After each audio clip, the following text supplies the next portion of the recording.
നിക്ക് നിക്ക്. എന്താ എല്ലാം എന്തിനാ കഴിക്കുന്നേ? എല്ലാം എന്താ ഇപ്പൊ കഴിച്ച കുഴപ്പം? എല്ലാം കഴിച്ചാൽ കൊളസ്ട്രോൾ വരത്തില്ലേ? ഇതൊക്കെ ആരാ പറഞ്ഞു? നിങ്ങൾ എഗ് യോക്ക് ഒഴിവാക്കുന്നത് ഫാറ്റ് കൊണ്ടല്ലേ? എഗ് യോക്കിൽ അടങ്ങിയിരിക്കുന്നത് ഗുഡ് ഫാറ്റ് ആണ്, അതായത് അനിമൽ ബേസ്ഡ് ഫാറ്റ്. അതിന് ഒരു ഉദാഹരണമാണ് ടൈം എന്ന മാഗസിനിൽ 1984 പ്രസിദ്ധീകരിച്ച കവർ ഫോട്ടോ.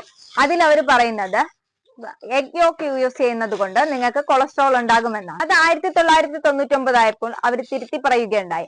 അതായത് വരും തലമുറകളിൽ പഠനങ്ങൾ തെളിയിച്ചു കഴിഞ്ഞിരിക്കുന്നു എഗ് യോക്ക് കഴിക്കുന്നത് കൊണ്ട് ഒരിക്കലും കൊളസ്ട്രോൾ ഉണ്ടാകത്തില്ല എന്ന്. നമ്മുടെ ബോഡിയിലെ ഫ്രീ റാഡിക്കൽസിനെ റെസിസ്റ്റന്റ് ചെയ്യുന്നത് കൊണ്ട് തന്നെ ഇത് നല്ലൊരു ആന്റി ഓക്സിഡന്റ് ആണ്. ക്യാൻസർ സെൽ വരാൻ സഹായിക്കുന്ന ഫ്രീ റാഡിക്കൽസിനെ ഇത് പ്രതിരോധിക്കുന്നുണ്ട്.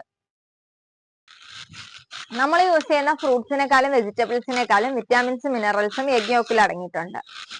നമ്മൾ വിറ്റാമിൻസും മിനറൽസും കിട്ടാത്തതിന്റെ കാരണമാണ് വിജയണ്ണൻ ഒരു സിനിമയിൽ പറഞ്ഞത്. இந்தியாவுல விட்டமின் குறைபாடுனால ஒரு நாளைக்கு 5000 குழந்தைங்க இறந்து போறாங்க.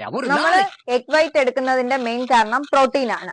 എഗ് യോക്കിലും അതുപോലെ പ്രോട്ടീൻ അടങ്ങിയിട്ടുണ്ട്. അതുകൊണ്ട് തന്നെ ഉണ്ണിക്കണ്ണനെ കളഞ്ഞതുപോലെ എഗ് യോക്ക് നിങ്ങളും കളയരുത്. ഇതൊക്കെ ഞാൻ തിരിച്ച് വേസ്റ്റിൽ ഇടാൻ പോവാണ്. നമുക്ക് വേണ്ട.